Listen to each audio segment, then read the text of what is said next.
지금 사 말어. 언제 가지? 그럼 어떻게 접근을 하지? 이런 고민들이 있으셔가지고 제가 세 가지로 좀 나눠서 좋습니다. 여쭤볼 건데 네. 자 먼저 사 말어. 이게 보니까 2014년부터 10년 동안 서초구가 209%나 네. 상승을 했더라고요. 가격이. 네. 네. 그러면 왜 그런 말 하잖아요. 명품백이 여자들이 지금이 제일 싸. 빨리 사 이러잖아요. 강남 아파트에도 이제는 그게 뭐 이미 나오기는 했지만 지금이라도 가야 되는 거였지 고민돼요. 그러니까 그렇게 장기적으로 보면 막 2배 올랐다, 3배 올랐다 결과가 나오는데 그 중간에 변동폭이 굉장히 컸어요. 네. 예를 들어 볼게요. 네. 반포의 반포자이가 네. 예를 들어서 2022년도에 30평대가 10억 원이 하락합니다. 네. 네. 와. 그러다가 다시 그게 올랐다가 최근에 4억 원으로 다시 빠져요. 그쵸. 4억 원을 하락했어요. 네. 그러니까 무슨 얘기냐면 이렇게 변동폭이 크다는 거예요. 그러니까 쉽게 말해서 그러면 내가 강남에 진짜 사고 싶어 하면 가격이 하락할 때 사야죠. 아, 근데 그런데 사람들이 그 시점을 참 찾기가 어렵긴 하니까 문제긴 하겠죠. 네, 그렇죠. 그래서 내가 강남에 아파트를 내 집 마련해야겠다 하면 당연히 가격이 하락할 때 사야 되는데 많은 사람들이 오를 때만 삽니다. 그게 그런 것 같아요. 오를 때는 너무 빠른데 내려갈 때 기다리는 게 너무 오래 기다려야 되는 느낌이 있는 거예요. 상대적으로. 그런데 그게 예를 들어서 반드시 오거든요. 그런 반드시 기간. 오나요? 반드시 옵니다. 지난번에도 한번 그 기간을 좀 설명해 주시기는 그렇습니다. 했잖아요. 반드시 옵니다. 그렇기 때문에 기다릴 이유가 있다. 뭐냐면 예를 들어서 그게 오지 않으면 네. 기다리면 안 되죠.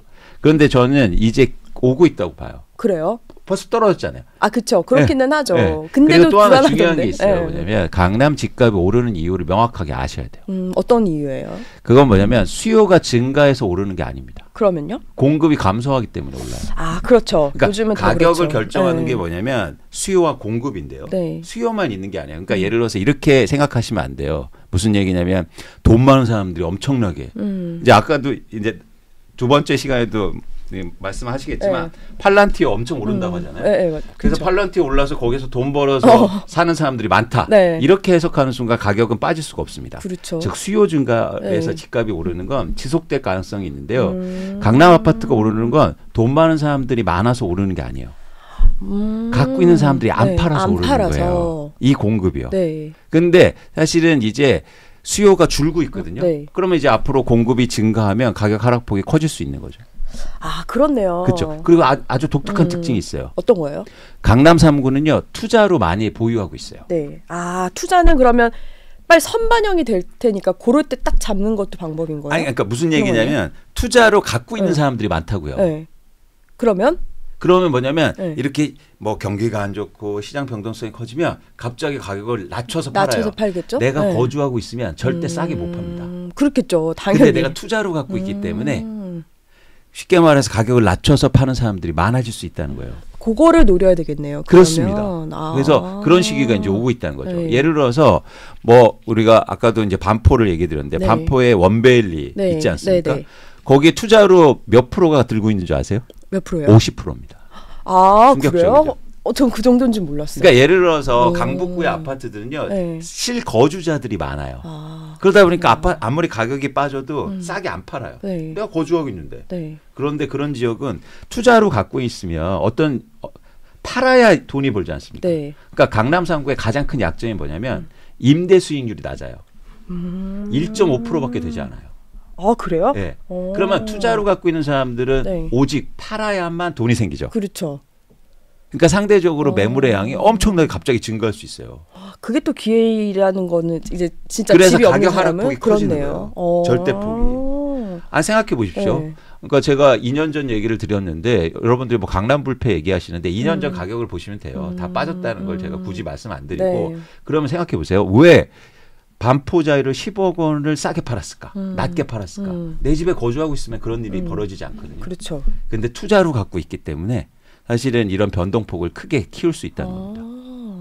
그러면은 이제 공급에 의해서 기회가 생겼다 싶었을 때 네. 대표님이 개인적으로 저한테 많이 상담을 해주신다면 비슷한 가격대라면 당연히 강남 아파트가 낫다고 판단을 하시는 거죠. 그럼요.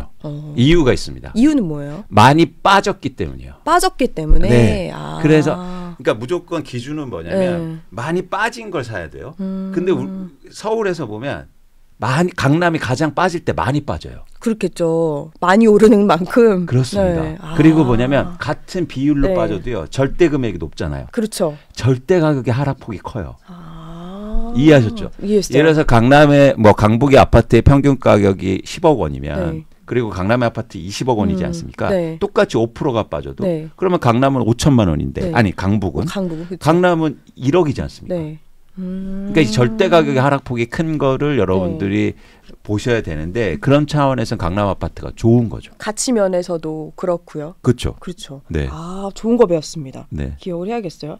그렇다면 이제는 언제 그 시점 이제 언제 가냐 강남 아파트인데 당장 뭐 여건이 안 되더라도 이제 장기간 봤을 때라도 뭐 같은 질문이기는 한데 그 시점을 기다렸다가 가는 게 맞는 건지 장기전으로 잡아서 아니면 다른 지역으로 갔다가 강남으로 들어가는 게 맞는 건지 뭐 투자일 수도 있고 실거주일 수도 있는데 이건 사실 제 고민이긴 하거든요. 근데 평균적으로 보면 강남에 바로 진입하기는 어렵잖아요. 그렇잖아요. 진짜 현금 부자 아니면 그렇습니다. 사실 그래서 쉽지 우리나라에서는 가장 좋은 그러니까 부동산을 예를 들어서 내 집 마련할 때 가장 좋은 거는 뭐냐 갈아타기거든요. 갈아타기. 왜냐하면 1주택자에 대한 혜택이 너무 많아요.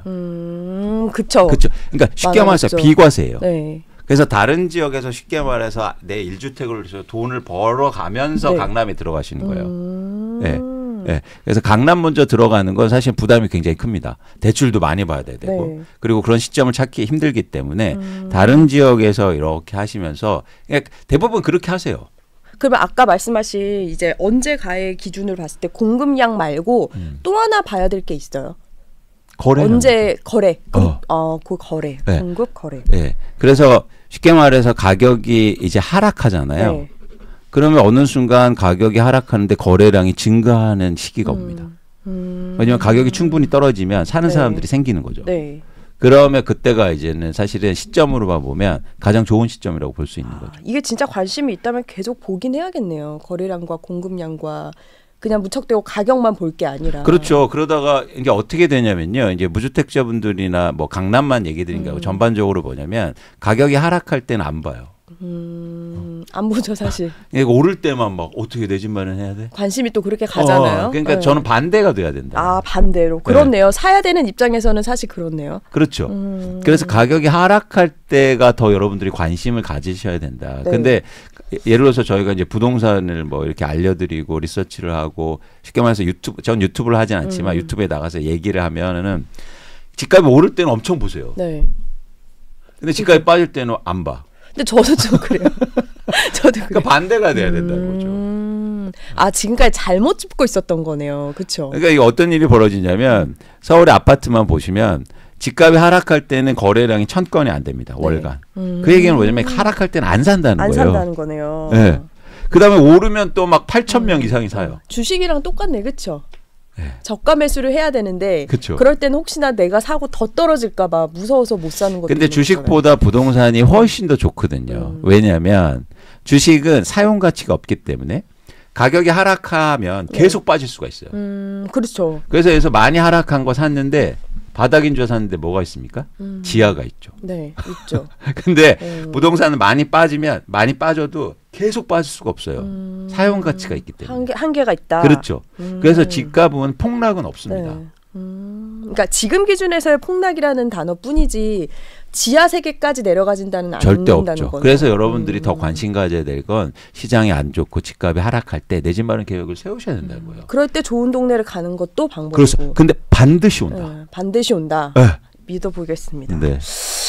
그러면은 이제는 이제 어떻게 가냐가 사실 모든 사람의 방법이기는 한데 네. 이게 다 상황은 다르잖아요. 그래서 저희가 좀 기준을 만들어 보자고요. 예를 들어서 강남에 조금 현실 가능성 있는 아파트가 어떤 게 있을까요? 그래도 접근 가능한 거. 그러니까 매우 다르잖아요. 그렇기는 상황이. 하죠. 근데 지금은 불가능하다. 일단 평균적으로는 불가능하다. 그렇죠. 그렇기 때문에 일단 청약에 참가하시라. 청약. 네. 청약. 네. 그럼 청약 말고 네. 이제 아까 말씀하신 대로 주변을 둘러서 가야 된다면 네. 어떤 뭐 동네가 좋다 아니면 어떤 방법이 좋다 이런 거 좀 팁 있으세요? 제가 동네를 말씀을 드리지 않는 이유가 뭐냐면 있습니다. 뭐냐면 그냥 많이 떨어졌는데 거래량이 증가하는 지역을 보시면 돼요. 그리고 중요한 방법이 있어요. 뭐냐면 부동산 회전율을 높이는 게 중요해요. 회전율이요? 네. 그러니까 쉽게 말해서 이사를 자주 다닐 네. 그런 마음가짐을 가지셔야 됩니다. 한 곳에 오래 있는 게 방법은 아니네요. 절대요. 그러니까 무조건이라면 제가 뺄게요. 네. 가장 좋은 방법만. 그러니까 그렇게 예를 들어서 내가 부동산을 통해서 내 집 마련하는데 어쨌든 부를 일구고 나 저기까지 갈 거야. 그런 목표를 가지신다면 네. 조건이 필요해요. 뭐냐면 두 가지 조건인데 네. 첫 번째는 적을게요. 2년이 지나면 이사 간다. 무조건이요? 네. 거기에서 뭐 어떤 이유가 있든 무조건. 네.